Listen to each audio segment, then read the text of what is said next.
Hey guys, welcome to my YouTube channel. Last video में हमने जो मेंढक और मेंढक की जो बाह्य आकारिकी थी उसको पूरा डिटेल से पढ़ा है। इस वीडियो में हम पढ़ने वाले हैं मेंढक की आंतरिक आकारिकी, यानी उसके अंदर जितने भी तंत्र होते हैं, अंग मिला के तंत्र बनाते हैं।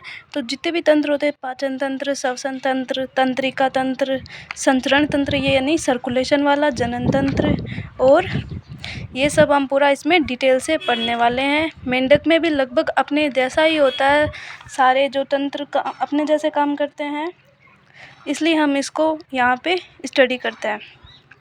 Okay, let's we start. आंतरिक आकारिकी।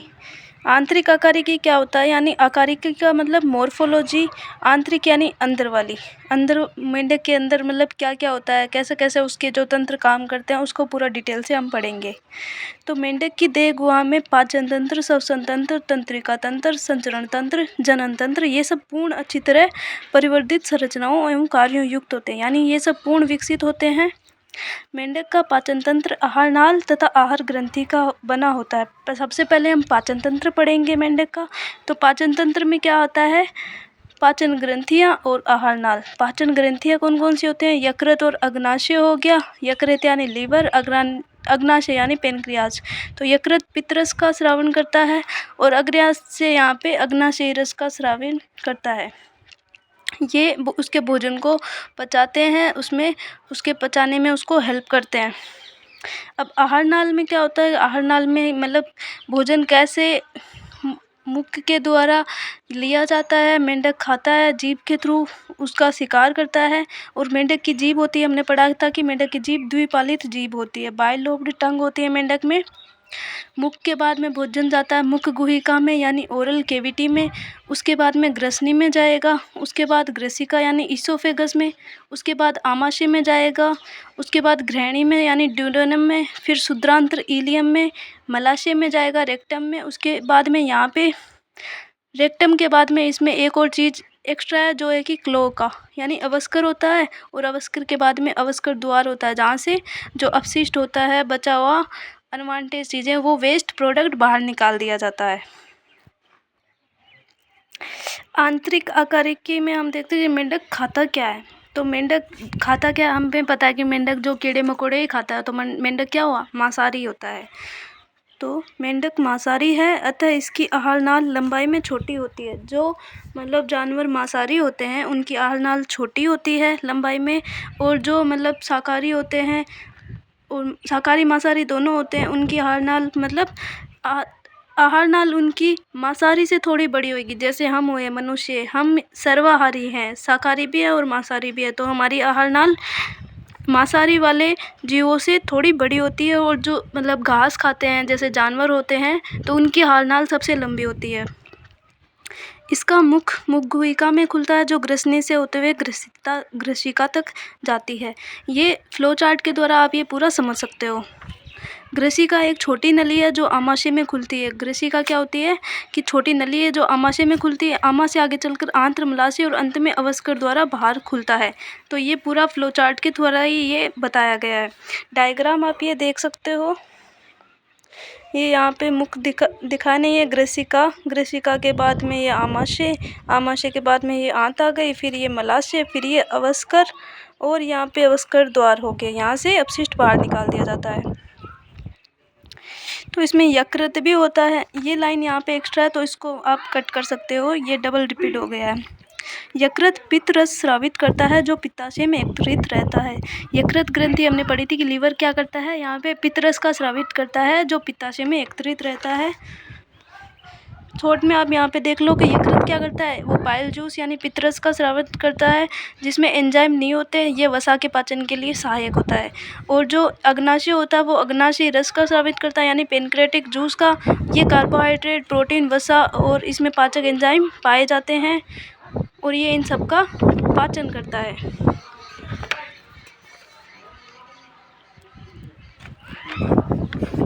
जिसमें पाचक एंजाइम होते हैं। अग्नाशय पाचक ग्रंथि है जो अग्नाशय रस का स्रावित करती है और जिसमें पाचक एंजाइम होते हैं। मेंढक अपनी द्विपालित जीभ से भोजन का शिकार पकड़ता है। तो ये इंपॉर्टेंट है कि मेंढक में द्विपालित जीभ पाई जाती है। जैसे सांप में होती है उसी टाइप से मेंढक में भी द्विपालित जीभ पाई जाती है।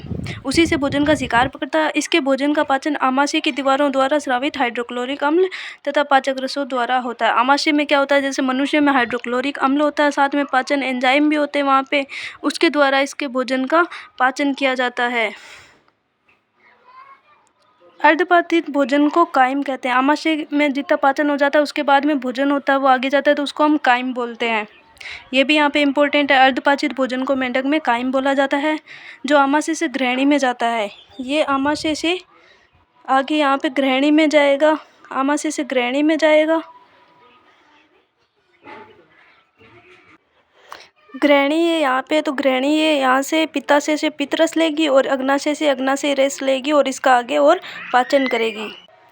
ये हमने पढ़ लिया है कि जो पित्ताशय होता है वो पित्तरस और अग्नाशय रस कार्बोहाइड्रेट और प्रोटीन का पाचन करता है। ये भी इम्पोर्टेंट है। पाचन की अंतिम प्रक्रिया आंत में होती है।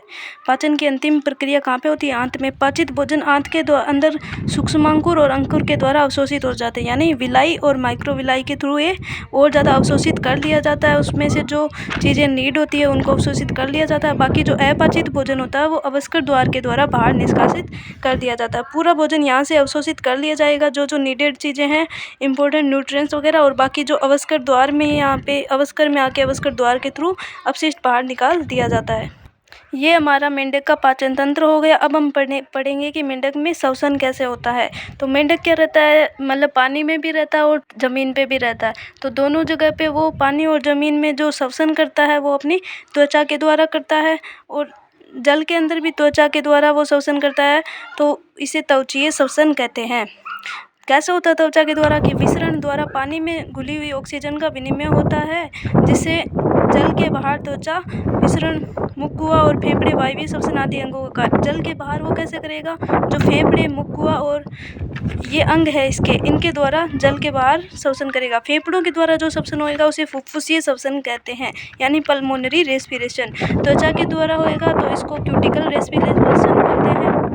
अब एक चीज़ और आती है कि लार्वा होता है जिसको टेडपोल बोलते हैं मेंढक में, उसमें श्वसन होता है क्लोम के द्वारा। क्लोम या फिर गिल्स जिसे बोलते हैं, जिससे मछली श्वसन करती है, उसी टाइप से लार्वा इसके श्वसन करते हैं। वेस के अंदर जल और गड्ढों में रहेगा ये, तो आर्द्र त्वचा के द्वारा करेगा, और जब ये बाहर होएगा ज़मीन पर तो आर्द्र त्वचा द्वारा भी करेगा, उसको त्वचीय श्वसन कहते हैं। फेफड़ों से करेगा तो पल्मोनरी रेस्पिरेशन, साथ में मुख ग्रसनी गुहा द्वारा भी कहते हैं, जिसको बक्कोफेरेंजियल कैविटी बोलते हैं, उसके थ्रू भी ये श्वसन करता है। अब देखते हैं कि मेंढक में फेफड़े कैसे होते हैं। तो डायग्राम में देख सकते हैं ये मेंढक के फेफड़े हैं, ये एक और ये गुलाबी कलर के ये लंबे अंडाकार फेफड़े हैं। ये पाए जाते हैं देह गुहा के वक्षीय भाग में। और वायु कैसे आती है? नासा छिद्रों से होकर मुख गुहा और फेफड़ों में पहुंचती है। ग्रीष्म निष्क्रियता और जो शीत निष्क्रियता होती है, यानी हाइबरनेशन और एस्टिवेशन में मेंढक त्वचा से ही श्वसन करता है। तो ये यहाँ पे इम्पोर्टेंट है कि ग्रीष्म निष्क्रियता और शीत निष्क्रियता के दौरान मेंढक कैसे श्वसन करता है?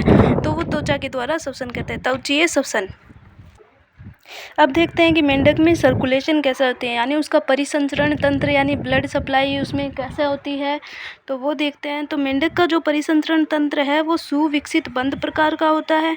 इसमें लसी का परिसंचरण भी पाया जाता है, अर्थात ऑक्सीजनित और विऑक्सीजनित रक्त हृदय में मिश्रित होते हैं। मेंढक का हृदय 3 चेंबर में होता है, ये 1, 2 और ये 3, यानी 2 एट्रियम और 1 वेंट्रिकल, 2 आलिंद और 1 नीले होता है।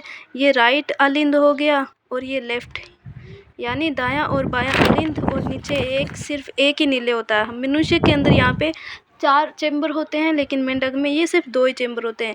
यहाँ पे ये इन्फीरियर वेना केवा और सुपीरियर वेना केवा आती है, इसके बीच में एक ये ऐसा कुछ बना हुआ होता है जिसको हम बोलते हैं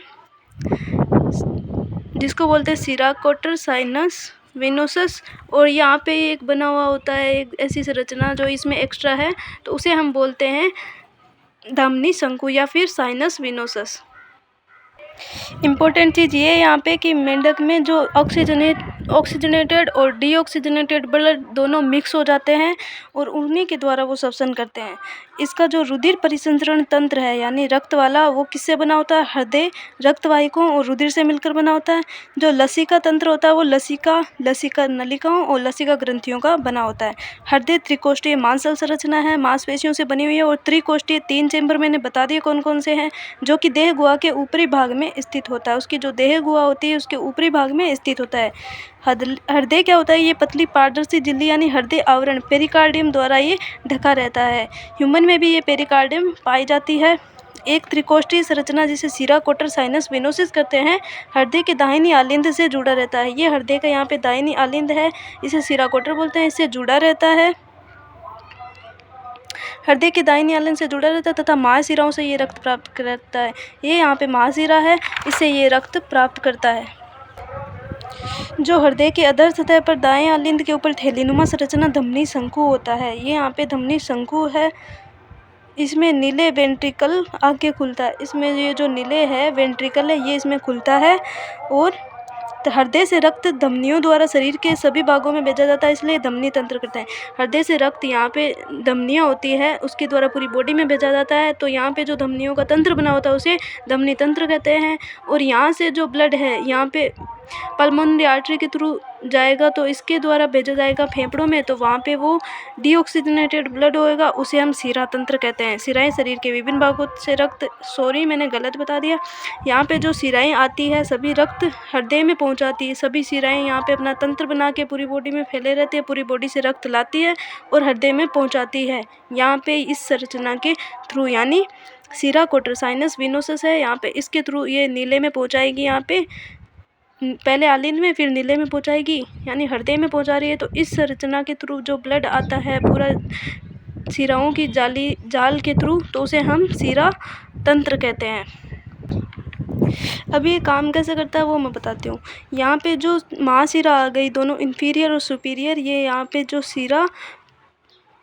यहाँ पे सीरा कोटर साइनस विनोसस है, इसमें ब्लड आएगा, इसके द्वारा यहाँ पे राइट एट्रिया में आएगा यानी दायां आलिंद उसमें आएगा, फिर यहाँ पे नीले के अंदर आएगा ब्लड, नीले के थ्रू यहाँ पे इस संरचना जिसको बोलते हैं धमनी शंकु, इसके द्वारा पल्मोनरी आर्टरी के द्वारा फेफड़ों में जाएगा, वहाँ पे जो रुधिर है वो शुद्ध होएगा, और वहाँ पे जो पल्मोनरी वेन है उसके द्वारा ब्लड आएगा वापस लेफ्ट एट्रिया यानी बाएं आलिंद में। फिर यहाँ से जो ऑक्सीजनेटेड ब्लड है वो हृदय में आएगा, यहाँ पे दोनों मिक्स हो जाते हैं और वापस ये धमनी शंकु के थ्रू ये यहाँ पे पूरी बॉडी में जाएगा। यहाँ पे जो महाधमनियाँ होती है इसे ये धमनियों का तंत्र होता है, धमनियों का, इसलिए इसको धमनी तंत्र बोलते हैं। यहाँ पे जो शिराओं का तंत्र होता है जिससे बॉडी से ब्लड आता है हृदय में, तो उसे हम शिरा तंत्र कहते हैं। इस डायग्राम के थ्रू आप वो पूरा डायग्राम समझ सकते हैं, इसमें नाम भी लिखे हुए हैं, स्क्रीनशॉट ले लेना आप इसका। शिरा तंत्र और धमनी तंत्र हमने पढ़ लिया। इसके बाद में मेंढक में विशेष संयोजी शिराएं यकृत और आंतों के मध्य, वृक्क और शरीर के निचले भागों के मध्य पाई जाती है। इन्हें क्रम से यकृत निवाहिका तंत्र और वृक्कीय निवाहिका तंत्र कहते हैं। निवाहिका तंत्र में क्या होता है? ऐसे नॉर्मल हम देख के सर्कुलेशन होता है तो वो हृदय और पूरी शरीर के बीच में होता है, लेकिन एक अंग से दूसरे अंग के बीच में अगर सर्कुलेशन हो रहा है, वहाँ पे कोई शिराएं उसको ब्लड सप्लाई कर रही है, तो उसे हम बोलते हैं निवाहिका तंत्र यानी पोर्टल सिस्टम। अगर ये यकृत और आंत के मध्य होता है तो उसे हम बोलते हैं यकृत निवाहिका तंत्र, और अगर ये शरीर के निचले भागों के मध्य अगर ये यहाँ पे वृक्क के बीच में होता है यानी किडनी के थ्रू होता है तो उसे हम बोलते हैं वृक्कीय निवाहिका तंत्र। अब इसका ब्लड कैसा होता है? तो रक्त, प्लाज्मा और रक्त कणिकाओं से मिलकर बना होता है। ब्लड ये रहा यहाँ पे कि ब्लड में क्या होता है? रक्त इसका प्लाज्मा और ब्लड कोशिकाओं से, प्लाज्मा और ब्लड सेल से मिलकर बना होता है। ब्लड सेल में क्या होती है? RBC, WBC, platelets. आरबीसी क्या होती है? इसमें हीमोग्लोबिन होता है रेड कलर प्रोवाइड करने के लिए। डब्ल्यूबीसी है वो सुरक्षा प्रदान करती है। प्लेटलेट्स यानी थक्का बनाने में मदद करती है। प्लाज्मा क्या होता है? इसमें जल होता है 90 से 92%, साथ में प्लाज्मा प्रोटीन पाई जाती है। इसमें एक अलग चीज़ ये है कि इसकी आरबीसी होती है जो उभयतल होती है, बाइकॉन्वेक्स होती है और इसमें केंद्रक होता है। मनुष्य की आरबीसी में मैच्योर हो जाती है तो उसमें केंद्रक उपस्थित नहीं होता, लेकिन यहाँ पे केंद्रक उपस्थित होता है। लाल रुधिर कणिकाओं में लाल रंग का श्वसन रंजक हीमोग्लोबिन पाया जाता है। इन कणिकाओं में केंद्रक पाया जाता है। लसीका रुधिर से भिन्न होता है क्योंकि इसमें कुछ प्रोटीन और लाल रुधिर कणिकाएं अनुपस्थित होती है। लसीका के अंदर प्रोटीन और लाल रुधिर कणिकाएं अनुपस्थित होती है। परिसंचरण के दौरान कुछ पोषक गैसों एवं जल को नियत स्थानों तक ले जाता है। रुधिर परिसंचरण मांसल हृदय की पंपन क्रिया द्वारा होता है, यानी मायोजेनिक होता है। मसल्स के थ्रू इसमें पंपन क्रिया होती है, जैसा कि नॉर्मल हमारे हृदय में होती है। ओके, नेक्स्ट हम पढ़ेंगे नेक्स्ट वीडियो में। बाकी भी इसके तंत्र बाकी है अभी।